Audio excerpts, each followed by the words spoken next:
And of course, the internal tug of war between the Democratic Party's establishment and progressive wing is also playing out in several other key primaries tomorrow night, including in the Kansas governor's race, which Democrats are defending this November. And it won't be easy. President Trump carried Kansas by more than 15 points in 2024.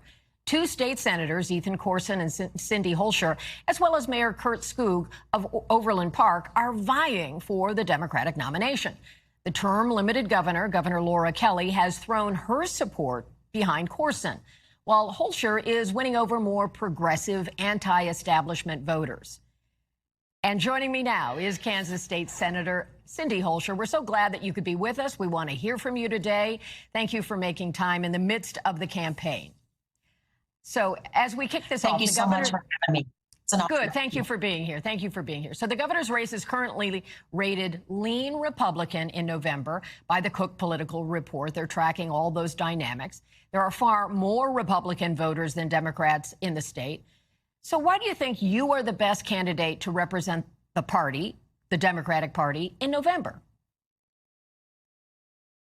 Yeah, thank you for that question. I will tell you this, every race I've had here in Kansas as a red state, I have won in red districts, 4 elections, in fact. And that has required me not only to get Democrats on board with my message, but independents as well as Republicans. So I have a lot of experience in terms of building those coalitions and building that support base that I've needed to win races. And Kansas is still a red state, so that's a very important skill set to bring to this race. And like I said, that's what I've done in 4 races in the past. I've spent a lot of time in Kansas in cycles past, and I get a sense of what you're talking about there. And Governor Kelly, who you're running to succeed in office, told the New York Times in an interview published today that she believes you've positioned yourself so far to the left at this point that it would be very hard for you to come back from that in a general election. What is your response to that? You know, the things that I support are things that regular Kansans support. Medicaid expansion, affordable wages, raising the minimum wage, access to affordable health care, child care, and ensuring that we reduce the property taxes here across the state, and legalizing cannabis. All of those things have approval ratings of 70% or greater in terms of where the people feel about it. And the other thing, I've issued a call for a moratorium on data centers. I believe the latest figures show that at least 70% of our population is in favor of that. And those are things where I am in terms of my support and my position. So really, these aren't extreme positions. These are very mainstream positions, even right here in Kansas. I hear you on that, and I think some of those are quite different than the slate of core issues that you might find in another state, and it does reflect the redder tinge of Kansas. But do you think there are independent voters that you're looking to win over, as opposed to the most conservative, down-the-ticket Republican voters to try to build your coalition in the fall? Oh, yeah, absolutely. And I will tell you, what we are seeing across Kansas is that people want us as the legislature and the state government to focus on affordability issues. And that's what I've always been doing, working on initiatives, working on policies that make life more affordable for Kansans. And they are tired of the culture wars, and they are tired of the establishment. And we've also seen over the past few years the tendency of this government to focus on giveaways for billionaires and corporations.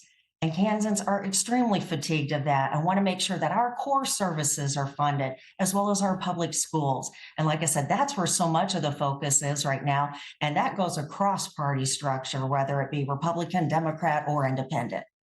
I spoke last week with another candidate who represents one of the most left-wing corners of the party right now, Francesca Hong. She's also running for governor in Wisconsin, and she describes herself as a Democratic socialist. Do you think there is room in the Democratic Party, as you understand it, for people who identify as Democratic socialists?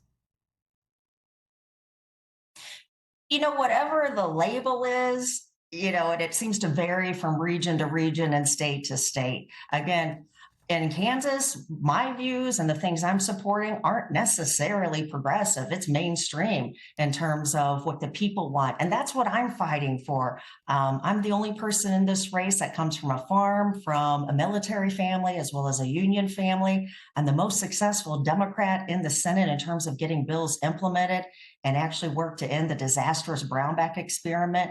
So I've got the ability to get things done. But like I said, whatever the label, and again, that seems to vary from region to region, this is very mainstream in terms of what Kansans are wanting. I want to pick up on something you said. You mentioned data centers, and that's an issue in your race, and it's really becoming one all across the country, something we didn't see not long ago. And you want a moratorium on building them, and you voted for a bill that seems to suggest something else. Last year, voting to expand data center construction and give tax breaks to developers. So why the change, and what has moved you from a position of supporting them and the jobs they create in your state to now being in favor of a moratorium? Yeah, so gosh, 15 months ago, we were brought this bill that painted a picture of great jobs that would come to the area in terms of once the data center was built, as well as construction jobs. And it was painted really as an economic boom.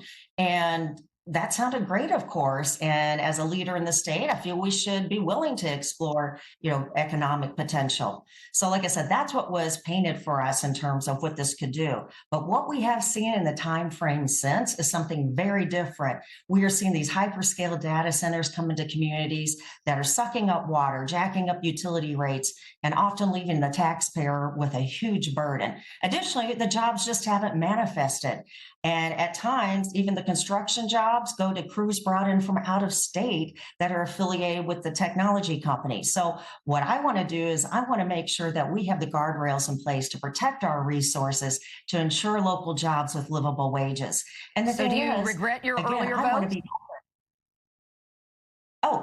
If I had the same information now that I had then, I would certainly vote differently. But the information and the feedback from constituents, this wasn't even on their radar last year. But this year, it's what I'm hearing at every single stop I've made on the campaign trail. Well, that's interesting that you're actually hearing it from voters. Another thing that we mentioned as we introduced you is the prominence of President Trump and the support he had in your state. And your main rival, Ethan Corson, has made his campaign about standing up to President Trump. And you have not done that as much, or at least not to our knowledge. Why has that not been your focus? And if you were to win the nomination, would you expect to make your race more about the president in the general? Oh, you know what? Maybe I haven't been talking as much about standing up to Trump, but I've absolutely been doing it. Every bill that has come to us on the Senate floor that is one of those punitive policies from the Trump level, from the federal level, I have stood up against. And that includes bills like giving ICE more power in our state and to adopt what Trump and ICE are doing on the federal level. And I'm the only one in this race that has stood up publicly and stood up on the Senate floor to push back against bills like that. Additionally, I've gone out into the communities. When ICE was threatening to raid a Boys and Girls Club in my community, I joined with neighbors and stood outside of that Boys and Girls Club for over 3 hours, acting as a human deterrent. I'm going to pull every lever. I'm going to push back every way I can to stop these horrible policies that are coming to us from the Trump administration. And that's what I've been doing over the past 10 years. We so appreciate your time today, and we wish you and all the candidates well in when you go before the voters. So, State Senator Cindy Holscher, thank you so much for your time, and we appreciate it. And we'll be watching your race to see how it all turns out. We thank you for watching, and remember, stay updated on breaking news and top stories on the NBC News app or watch live on our YouTube channel.